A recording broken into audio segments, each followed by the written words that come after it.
Here's a collection of actual crimes committed by really dumb criminals. Just sit back and enjoy the insanity as we present.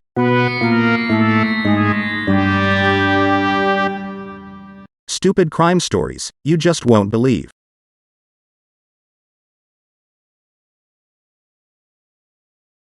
In 2021, a woman in Pittsfield, Maine called the state police around 9 a.m. She said there was a bomb at the Puritan Medical Products plant. And just to make sure they took her seriously, she called 2 hours later. This time she told them she was going to plant 4 pipe bombs at the company. Police then contacted Puritan Medical Products and told them about the threat. However, since the company has 2 manufacturing sites in Pittsfield, they weren't sure which location was being threatened. So they wound up evacuating both locations and telling those on the second shift not to come in for the day. In all, about 400 employees were affected. Since Puritan Medical produced swabs for COVID tests, the bomb threat wound up disrupting manufacturing operations.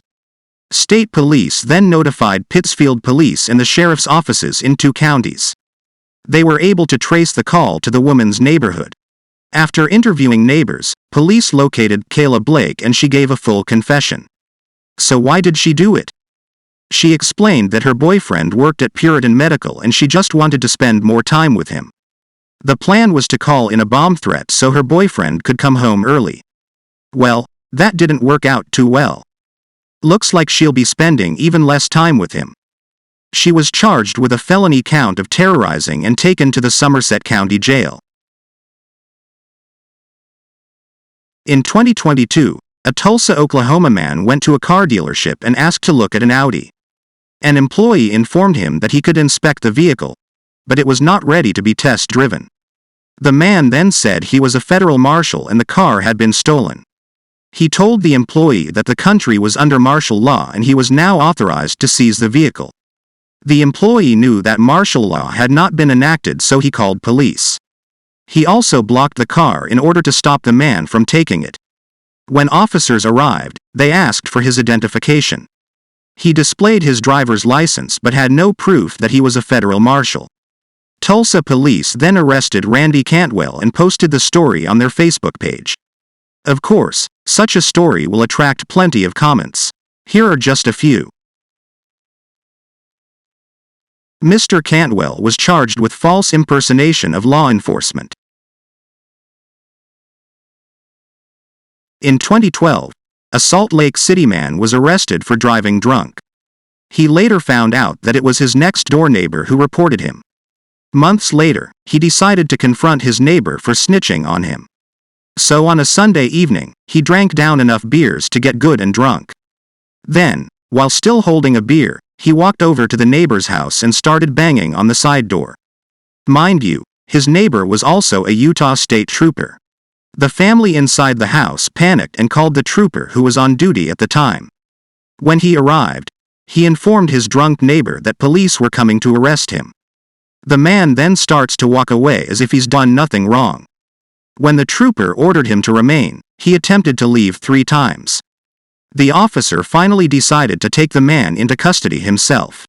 When police backup arrived, the drunk man was taken away. In the end, all he did was justify his neighbor's initial complaint. He also made things a lot worse for himself. Police charged 37-year-old Gordon Bell with witness tampering, trespassing, public intoxication and resisting arrest.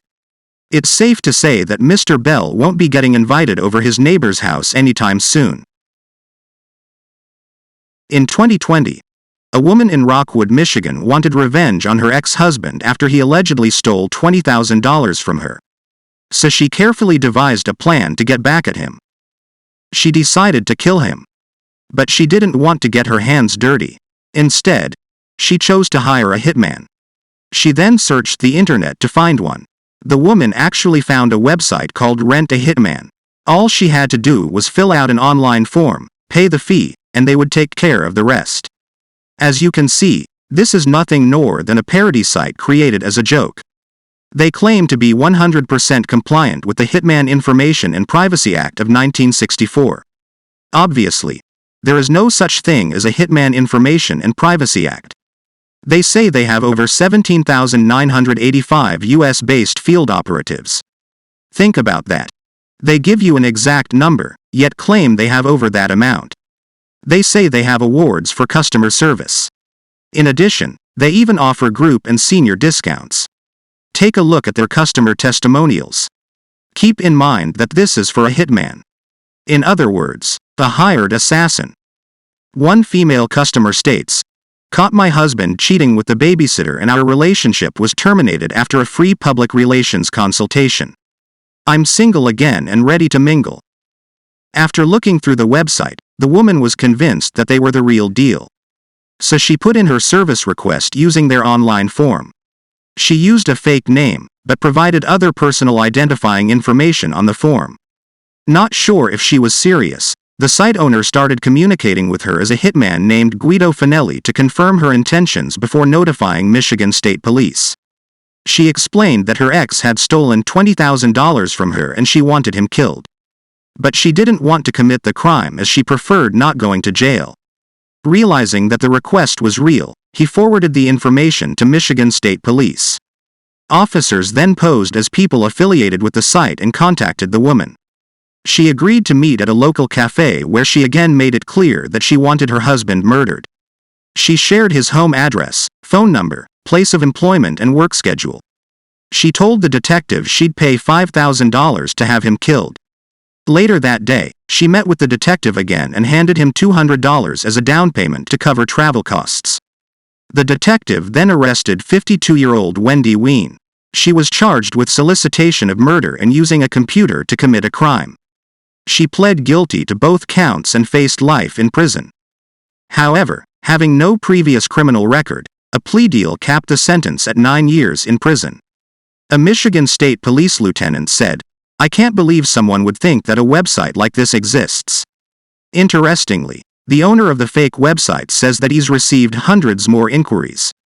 They range from murders to baby abductions and school shootings. Obviously, many of these requests are not serious, but sometimes they are. When he can confirm that they actually want a crime committed, he turns their information over to the police. He said he has stopped many serious crimes so far. He also said that running a fake hitman website has made him look a little bit differently at human nature.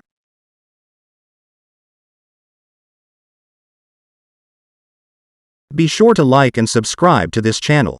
Our weekly videos will feature such topics as stupid crime stories, classic TV,